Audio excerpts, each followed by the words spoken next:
Bonjour, chers amis, auditeurs, téléspectateurs, comment faut-il dire. Nous sommes heureux de nous retrouver, ça va devenir une habitude. Et maintenant, même après le confinement, on voudra faire la même chose. Alors, il y a Robert, Albert et moi-même. Nous allons enregistrer 2 chants, un avant et un après la prédication. Et puis la prédication de ce jour pour le 5e dimanche du Carême, dimanche 29 mars 2020. Et d'abord, on chante, c'est quoi Albert? Le 409, venez au Sauveur.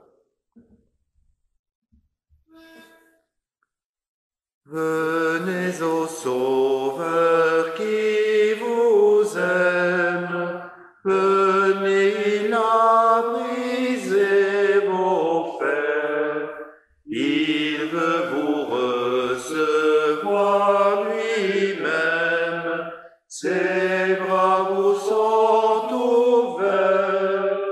Oh, quel beau jour, Sauveur sublême, quand nous appuyons sur ton bras, vers la demeure paternelle, nous dirigeons nos pas. Venez pécheurs, il vous appelle, le bonheur est dans son amour. Donnez-lui ce cœur rebelle, donnez-le sans retour. Oh, quel beau jour, Sauveur sublême, quand nous appuyons sur ton bras, vers la demeure paternelle, nous dirigeons nos pas. Le temps s'en va, l'heure s'écoule, qui sait si nous vivrons demain. Jésus est ici dans la foule, attendez-lui la main. Oh, quel beau jour, Sauveur fidèle, quand nous appuyons sur ton bras, vers la demeure paternelle, nous dirigeons nos pas. Je vous invite à la prière. Seigneur, nous allons écouter ta parole, la méditer ensemble, essayer de la comprendre. Accorde-nous maintenant l'Esprit Saint pour qu'il touche nos cœurs, qu'il éclaire notre regard intérieur, qu'il nous aide à la comprendre, à en vivre, à en faire vivre aussi les autres dans les temps difficiles où nous sommes. Et Seigneur, j'ai à cœur de te confier aussi nos frères et sœurs en Italie qui sont si particulièrement touchés par cette épidémie. Aie pitié, Seigneur, de ce pays. Bénis nos frères et sœurs là-bas et aussi ici en France, en Espagne et partout dans le monde. Et que ta parole soit un réconfort et un rempart. Amen. Alors, je vous lirai le psaume 90 aujourd'hui. Nous aurons un seul texte, donc je ne prendrai pas le texte du jour qui est de l'évangile du jour, qui est la résurrection de Lazare, mais plutôt j'avais à cœur ce psaume 90. On aurait pu aussi lire le psaume 91 qui suit et qui est trait de circonstances également. Bon, mais pour aujourd'hui, ce sera donc le psaume 90. Prière de Moïse, l'homme de Dieu. Seigneur, toi tu as été pour nous un refuge de génération en génération, avant que les montagnes soient nées et que tu aies donné le jour à la terre et au monde, depuis toujours et pour toujours, tu es Dieu. Tu fais retourner l'homme à la poussière et tu dis, êtres humains, retournez. Car 1000 ans sont à tes yeux comme le jour d'hier quand il passe et comme une veille de la nuit. Tu les emportes, ils sont comme un instant de sommeil qui au matin passe comme l'herbe. Elle fleurit au matin et elle passe. Le soir on la coupe et elle se dessèche. Nous défaillons à cause de ta colère, ta fureur nous épouvante. Tu mets devant toi nos fautes et à la lumière de ta face ce que nous dissimulons. Car tous nos jours déclinent à cause de ton courroux. Nous achevons nos années comme un murmure. La durée de nos jours s'élève à 70 ans, et si nous sommes vigoureux, à 80 ans, et leur agitation n'est qu'oppression et mal, car cela passe vite, et nous nous envolons. Qui connaît la force de ta colère et le courroux qui te fait craindre? Enseigne-nous à bien compter nos jours, que nous conduisions notre cœur avec sagesse. Reviens, Seigneur, jusqu'à quand? Aie pitié de nous, tes serviteurs. Rassasie-nous dès le matin de ta fidélité. Nous crierons de joie durant tous nos jours. Réjouis-nous autant de jours que tu nous as affligés, autant d'années que nous avons vu le malheur, que ton action nous apparaisse à nous, tes serviteurs, et ta magnificence sur nos enfants. Que la beauté du Seigneur notre Dieu soit sur nous, affermis pour nous l'œuvre de nos mains, oui, affermis l'œuvre de nos mains. Jusqu'ici, la parole de Dieu.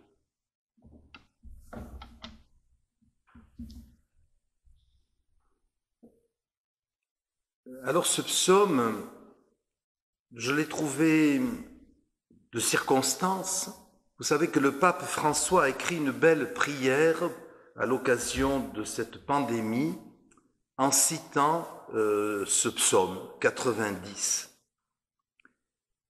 Et cela m'a donné donc l'occasion, l'idée de méditer, d'approfondir ce texte intitulé « Prière de Moïse, homme de Dieu ». Alors il commence ce psaume par un témoignage, reconnaître que Dieu a été un refuge pour son peuple de génération en génération. Moïse a de l'expérience dans ce domaine, il a connu des tourments terribles jusqu'à la fin de sa vie, des morts massives.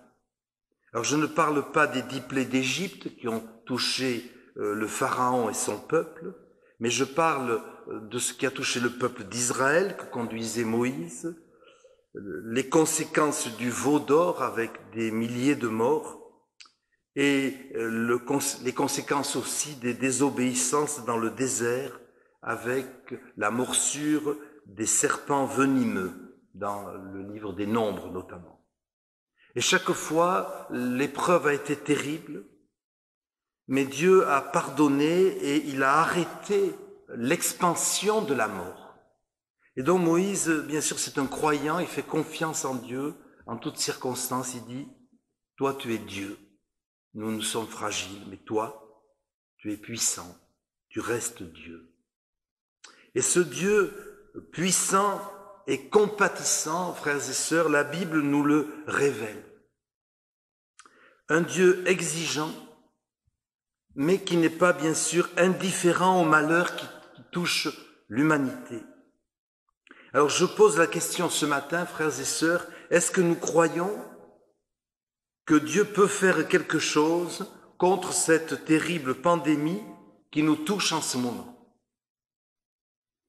C'est une question redoutable parce que répondre oui à cette question que je viens de poser, est-ce qu'il peut faire quelque chose, c'est aussitôt engendrer une autre question, mais alors, puisqu'il peut, pourquoi ne le fait-il pas? Comment permet-il que l'Italie, l'Espagne, la France, qui sont des pays de culture chrétienne, payent un si lourd tribut?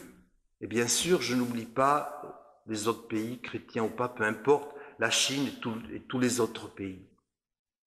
Alors il n'y a pas de réponse simple à cette lourde question, mais je repose ma première question. Croyons-nous que Dieu peut faire quelque chose pour nous aider aujourd'hui dans la situation où nous nous trouvons? Et j'espère que tous vous répondrez oui. Oui, en effet, le Dieu qui nous est révélé dans l'Écriture, que je viens de lire, qui s'est incarné en Jésus-Christ, n'a pas abandonné notre pauvre terre, si fragile finalement. Il peut nous aider, il va nous aider. Nous devons le croire sans douter, comme le dit l'apôtre Jacques, et prendre une posture d'humilité, d'attente, d'humilité.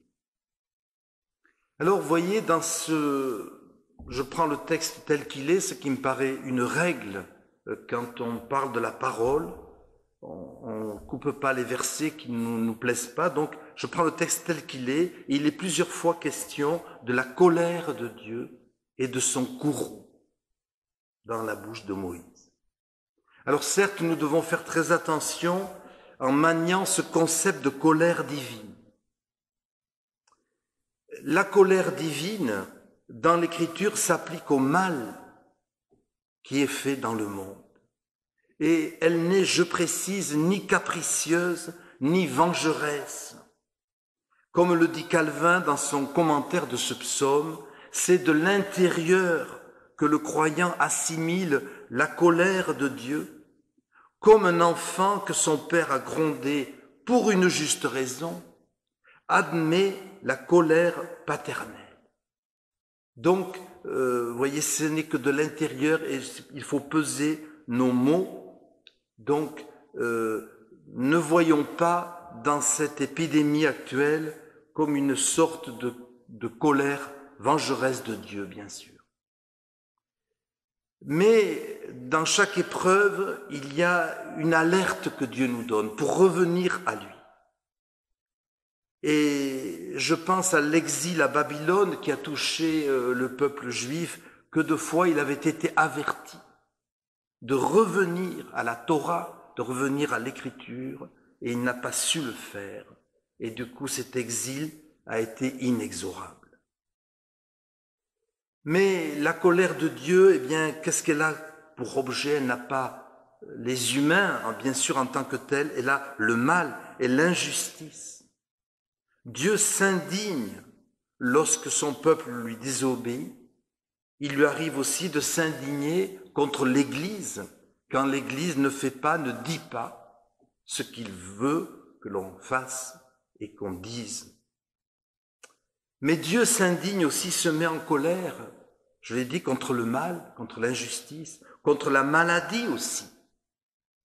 Alors soyons clairs, ce n'est pas bien sûr la mort de millions d'êtres humains que Dieu veut, mais ce qu'il veut, c'est qu'on les soigne. Et c'est peut-être pour ça qu'il peut se mettre en colère, si on ne les soignait pas, que les peuples unanimes s'unissent contre une redoutable pandémie. Et comme le dit encore Calvin, il faut plutôt se réjouir de la clémence du Seigneur que de se plaindre de sa colère. Et vous voyez, c'est intéressant parce que l'Évangile nous rapporte la seule colère de Jésus qui nous est révélée. Contre quoi? Contre le pouvoir de l'argent qui avait contaminé le temple de Jérusalem lui-même au prétexte de pourvoir au sacrifice. Et le parvis du temple était devenu un marché au lieu de rester un espace de prière. Et Jésus n'a pas supporté cela, ce mercantilisme, et il s'est mis en colère. Et ça nous est rapporté dans l'Évangile. Alors, frères et sœurs, à notre époque, n'avons-nous pas trop laissé l'argent nous envahir et nous pervertir. Et on le dit parfois, c'est le Dieu argent qui remplace trop souvent le Dieu de la Bible, le Dieu argent. La crise sanitaire actuelle rebat les cartes. Et voyez, on s'aperçoit par exemple que le budget de la santé a été trop restreint. Et voyez-vous, on parle à juste titre évidemment en ce moment sensible du coronavirus, mais il ne faut pas oublier par exemple les morts du cancer. J'ai trouvé un chiffre, je vous laisse vérifier, 157 000 chaque année en France seulement. Et un jour, je l'ai dit, voyez-vous, le jour de l'enterrement de quelqu'un qui est mort de cette maladie, du cancer, le jour où l'on mettra l'argent de la recherche sur les armes dans la recherche contre le cancer, eh bien ce jour-là, on pourra faire des progrès contre cette maladie. Oui, frères et sœurs, est-ce que cette crise actuelle ne doit pas faire réfléchir notre humanité qui doit faire des choix? La recherche pour la santé au lieu de la recherche pour les armes, la vie au lieu de la mort. Mais ça, eh bien, c'est nous qui pouvons prendre cette décision. Et Dieu ne peut pas le faire à notre place. Mais il se met sûrement en colère contre certains de nos choix. Et si la terrible crise que nous vivons aujourd'hui servait au moins à cela, si elle donnait à notre monde l'occasion de réfléchir sérieusement à son destin, aux valeurs que nous voulons défendre, alors voyez-vous, la mort de milliers de personnes pourra trouver une forme de sens. Et ça n'enlève rien, ce que je dis bien sûr, à la douleur de la séparation. Mais au moins, ça pourrait avoir un sens. Ces milliers de soldats victimes de la guerre virale, malgré eux, ne seront pas morts au champ d'honneur pour rien, mais pour faire progresser l'humanité. Et nous l'espérons, pour que l'humanité se rapproche de l'Écriture, comme ce psaume nous y encourage. D'éternité en éternité, tu es Dieu, et en dehors de Dieu, il n'y a pas de salut pour notre monde. Mes frères et sœurs, mon second point, c'est une autre dimension. Je ferai fausse route si je réduisais ce psaume 90 à une dimension purement horizontale, sans prendre en compte la dimension verticale, spirituelle. En réalité, d'une manière générale, ce psaume nous rappelle la fragilité humaine, indépendamment de toutes les maladies ou de toutes les épidémies. Même sans maladie, il faut le savoir, l'admettre, l'homme est fragile et mortel. Et ce que je viens de dire sur l'opportunité de la recherche médicale que je soutiens ne doit pas nous cacher la réalité. Quoi que nous fassions, l'homme restera mortel et fragile. Alors certes, on doit améliorer la santé des populations, on doit réduire la souffrance, bien sûr, mais on ne pourra jamais échapper tôt ou tard à l'échéance de la mort qui nous attend tous, ici-bas. Et Moïse le dit, la durée de nos jours s'élève à 70 ans, et si nous sommes vigoureux, à 80 ans. Et vous savez, une fois de plus, la Bible dit vrai.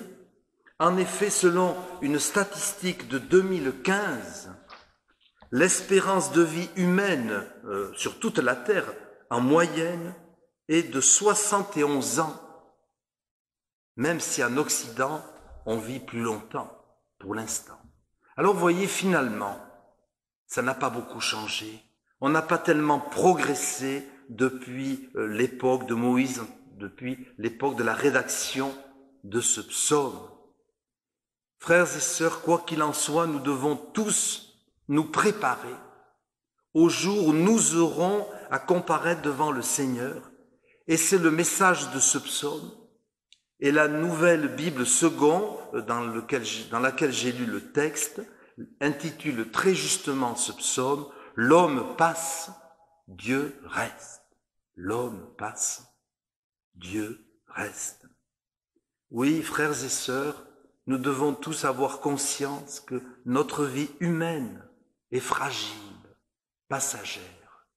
Vous savez, ici on est à la campagne en Ariège, notre vie est passagère comme ces belles fleurs que l'on voit dans nos prairies ariégeoises, qui étincellent à la lumière du soleil, mais que l'agriculteur va devoir faucher parce qu'il en a besoin pour faire du foin, pour nourrir ses animaux.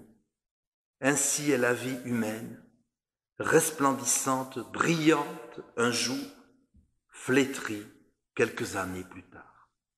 Et il en est de même pour nos infrastructures, nos superstructures, quelle que soit leur qualité, elles sont éphémères, comme disaient les Romains, sic transit, gloria mundi. Ainsi passe la gloire du monde. Alors que reste-t-il, puisque tout passe? Eh bien, il nous reste l'essentiel, la seule chose qui compte, c'est que Dieu, lui, reste. Et si Dieu reste, nous pourrons rester avec lui pour l'éternité. L'homme passe, Dieu reste. Et ce qui est important, c'est de savoir ce que dit l'Écriture, ce magnifique verset dans le livre d'Ézéchiel. Dieu ne veut pas la mort du pécheur, mais ce qu'il veut, c'est qu'il se convertisse et qu'il vive. Donc Dieu ne veut pas, bien sûr, notre mort éternelle, mais il veut que nous soyons sauvés pour l'éternité. Et finalement, notre vie humaine, terrestre, au regard de l'éternité, eh bien, perd de son brio et il faut la relativiser. Dieu a envoyé son Fils unique, Jésus-Christ, dans le monde pour nous sauver et pour nous rendre cette vie éternelle que nous avions perdue. Et ça, c'est le message de l'Évangile. Et c'est ça le cœur de la vie. Dieu a envoyé Jésus pour que nous soyons sauvés après cette vie terrestre, après la mort qui nous attend tous. Si nous acceptons la grâce du pardon, si nous saisissons à pleine main, eh bien, l'amour salvateur de Jésus-Christ, alors nous serons sauvés pour toujours et nous resterons comme Dieu reste. La mort, frères et sœurs, quel que soit l'âge où elle nous frappera, ne sera pas la fin de tout, mais l'entrée, oui, l'entrée dans la nouvelle vie, éternelle, bienheureuse, épanouie, lumineuse, où nous serons pour toujours avec le Dieu trinitaire et dans la douce compagnie, et oui, de tous ceux qui nous ont précédés dans la foi et que nous retrouverons. Alors, frères et sœurs, pour profiter de cette vie terrestre, pour la resituer dans sa juste perspective, pour que notre vie ait un sens, pour que nos enfants aient un avenir, pour que l'Église ait un avenir, eh bien faisons nôtre la prière de Moïse contenue dans ce psaume, et c'est tout un programme. Enseigne-nous à bien compter nos jours, affermis l'ouvrage de nos mains, oui, affermis l'œuvre de nos mains. Amen.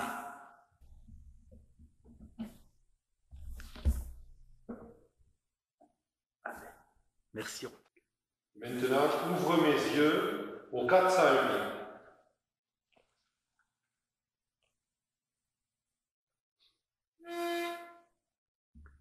Ouvre mes yeux, Seigneur, ô merveille de ton amour. Je suis aveugle sur le chemin, guéris-moi, je veux te croire.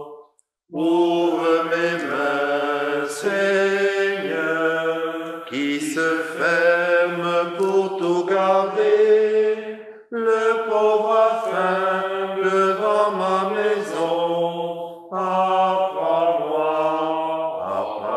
marcher. Fais que je marche, Seigneur, aussi dur que soit le chemin. Je veux te suivre jusqu'à la croix, viens me prendre par la main. Fais que j'entende, Seigneur, tous mes frères qui crient vers moi, à leur souffrance et à leurs appels, que mon cœur ne soit pas sourd. Garde ma foi, Seigneur, tant de voix proclament ta mort. Quand vient le soir et le poids du jour, ô Seigneur, reste avec moi. Amen.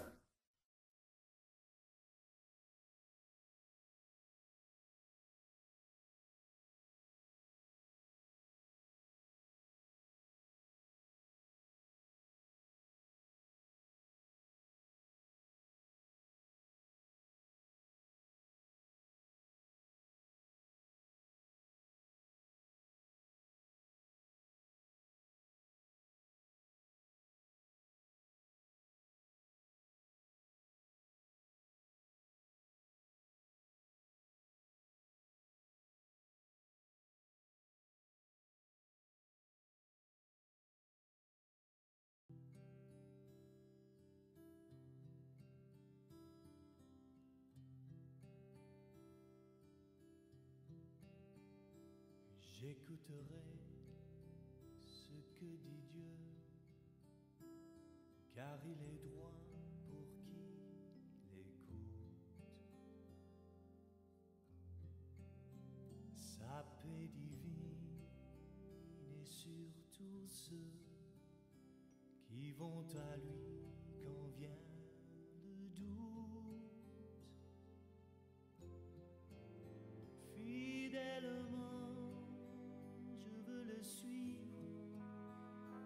je veux marcher dans ses sentiers. Il est la main qui me délivre de la folie de mes projets. Ta bienveillance, ô Éternel, vaut mieux que tout ce que j'ai vu. Ma délivrance est sous ton aile, sur le rocher de ton salut. Ta bienveillance, ô Éternel, vaut mieux que tout ce que j'ai vu. Ma délivrance est sous ton aile, sur le rocher de ton salut.